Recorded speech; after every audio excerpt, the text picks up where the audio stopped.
Nearly 1 year since Russia's illegal invasion of Ukraine began. In that time, the United Nations confirms more than 7,000 civilians have died, but they warn the number is likely much higher. Russian forces routinely target civilian infrastructure. This attack alone in Dnipro killed at least 45 civilians, including 6 children. Ukraine and its allies are aiming to document alleged war crimes to hold Putin and his officials accountable. Today, the Ukrainian prosecutor general has recorded more than 65,000 alleged war crimes and crimes of aggression. Today, U.S. Ambassador at Large for Global Criminal Justice, Beth Van Schaak, visited Ottawa, and she joins me now. Thank you very much, Ambassador, for speaking with us.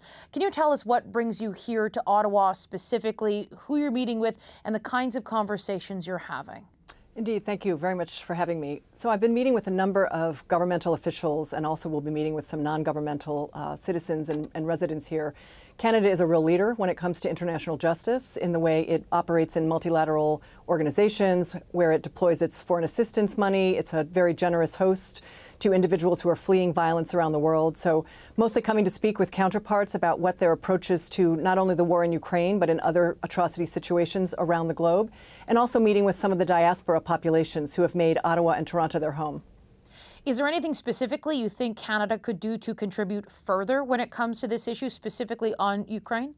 Well, Canada has already put a lot of resources into helping Ukraine prevail on the battlefield, and also on the humanitarian side. My brief is focused on justice and accountability, and I had very good conversations today about further supporting the Ukrainian actors on the ground, the prosecutor general, who, as you note, has recorded over 65,000 potential war crimes, but also the police, who are really the front line of investigating potential war crimes, pulling together dossiers and evidence, sharing that with prosecutors so that these cases can be brought in Ukrainian domestic courts.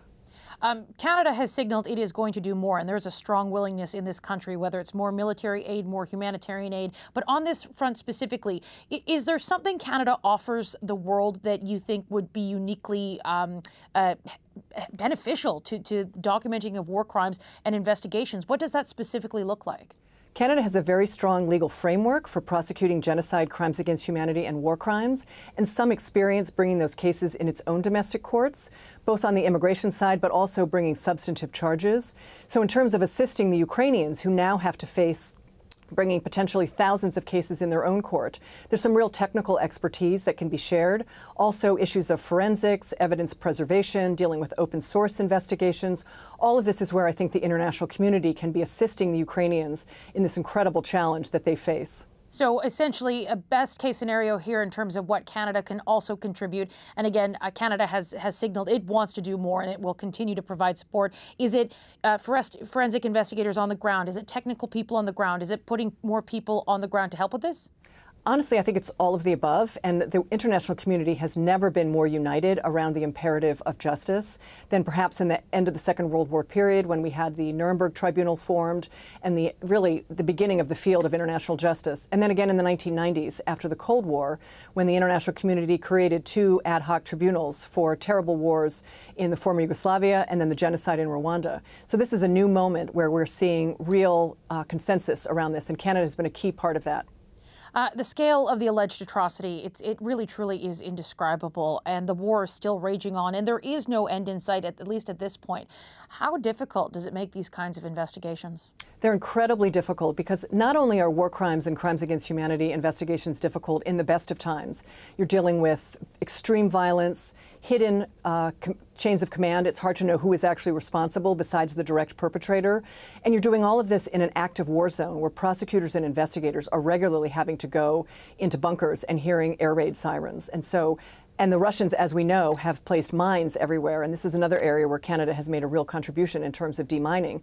Not only is there a humanitarian imperative, but it makes it very difficult for investigators to get to crime scenes and do the kinds of investigations necessary to preserve evidence so that cases can be brought if there's a risk of mines everywhere that they're trying to operate. And so it's an incredibly difficult challenge. Fortunately, the international community has stepped up through the Atrocity Crimes Advisory Group. The EU, the United Kingdom, and the United States have joined together to support these crimes. these prosecutions. You also have the International Criminal Court, and then you have the European states that have formed a joint investigative team. They're sharing information. So there's multiple pathways now to accountability. If we take a big step back here, do you think that there will ever be any way to hold Vladimir Putin accountable for this?